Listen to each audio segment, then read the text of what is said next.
عەبدوڵای کوڕی زەید ئەفەرمێ لەو کاتەدا من شەوێکیان خەونم بینی لە خەومدا پیاوێکم بینی جلێکی سەوزی جوانی لەبەر بوو و ناقوسێک جەڕەسێکی لەدەستدا بوو وتم ئایا ئەمەم پێ ئەفرۆشی وتی بۆستا وتم خەڵکی پێبانگەکەم بۆ نوێژ فەرمی حەزەکەی لەوە جوانتر و باشترت پێ بڵم کە خەڵکی پێبانکەی بۆ نوێژەکانتان فەرمووی بەڵێ ئەمە چییە ئەو بانگەیدا کە ئەمڕۆ من و تۆ ئەیزانین و لە مزگەوتەکان بەرزە بێتەوە فەرمووی بڵێ الله أكبر الله أكبر الله أكبر الله أكبر أشهد أن لا إله إلا الله أشهد أن لا إله إلا الله أشهد أن محمد رسول الله أشهد أن محمد رسول الله حي على الصلاة حي على الصلاة يعني ورن بونويش حي على الفلاح حي على الفلاح ورن بوسر كوتن وسرفرازي دنيا وقيامت الله أكبر الله أكبر لا إله إلا الله أفرمي أم بانقي بودام كميشي بيتو فرمي كاتك ويستيشت خلق هستيني بونويش بوشي وازها الخلق هستينا الله أكبر الله أكبر أشهد أن لا إله إلا الله أشهد أن محمد رسول الله حي على الصلاة حي على الفلاح قد قامت الصلاة قد قامت الصلاة الله أكبر الله أكبر لا إله إلا الله كاتك لخو هستام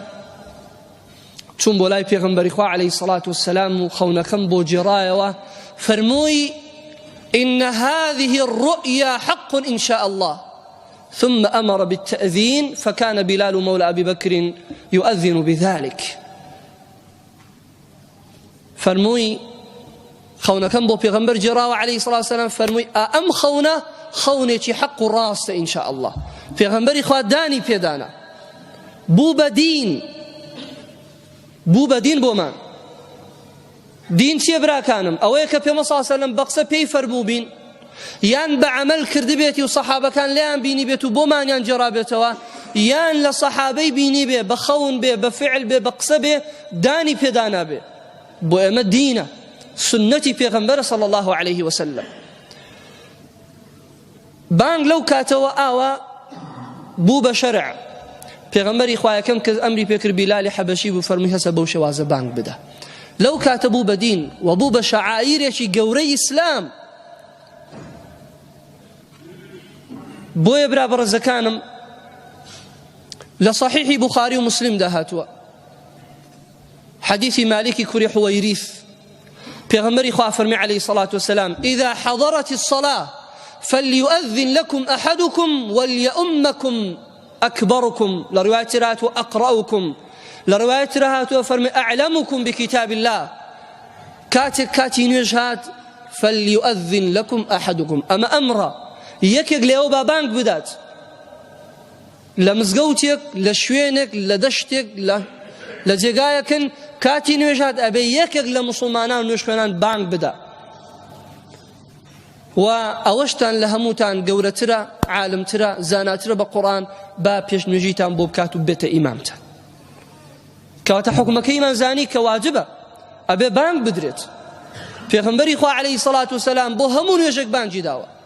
ئەمری کردو بە بانگدان حتا بۆ ئەو نوێژانەی کە لە دەستی چوون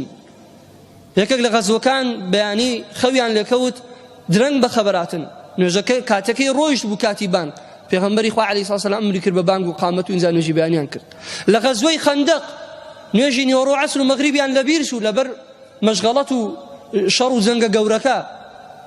پیغمبری خوا صلی الله علیه وسلم لە کاتی عیشادا بانگیان دا و قامەتیان کرد بۆ یەکێک لە دوای کە نوێژەکان و ئینجا نوێژەکانیان کرد بۆیە لە هەندێک مەذاهیبدا بانگ و قامەت بۆ هەموو نوێژێک واجبە حتا ئەگەر بە تەنیاش بی فەزڵ و گەورەی بانگ براکانم بەداخۆ خەڵکانە گەیانێ هەموو فەزڵ و گەورەیە لە قیز موسڵمانان بدەن و بە ناوی ئیسلام و موسڵمانانیشەوە قساکەن خەمخۆریان بۆ موسڵمانان پێغەمبەری خوا عەلەیهی الصلاة والسلام لە صحیحی مسلم داهاتوە فەرمێ المؤذنون أطول الناس أعناقا يوم القيامة بانگ بێژەکانی ئومەتی ئیسلام درێژترین ملیان هەیە لە ڕۆژی قیامەت لەناو هەموو خەڵکدا ئەناسرن و ئەمانە بانگبێژەکانی ئومەتی محەممەد عليه الصلاة والسلام وەکو فەزڵ و گەورەیەک بۆیان. لە صحیحی بوخاریدا هاتووە پێغەمبەری خوا فەرمی عليه الصلاة والسلام فإنه لا يسمع مدى صوت المؤذن جن ولا إنس ولا شيء إلا شهد له يوم القيامة. هەر کەسێک کاتێک بانگەدات بە ئەندازەی ئەوەی کە سەوتی ئەڕوا ئەوەی کە خەڵک گوێی لێ بێ لە جنۆکەیەک لە ئینسانێک لە دارێک لە بەردێک لە تەیرێک لە حەیوانێک إلا شهد له يوم القيامة إلا لروجي قيامة شايدي خير بو أم بياوادن بو أم بانگ بيجا أدن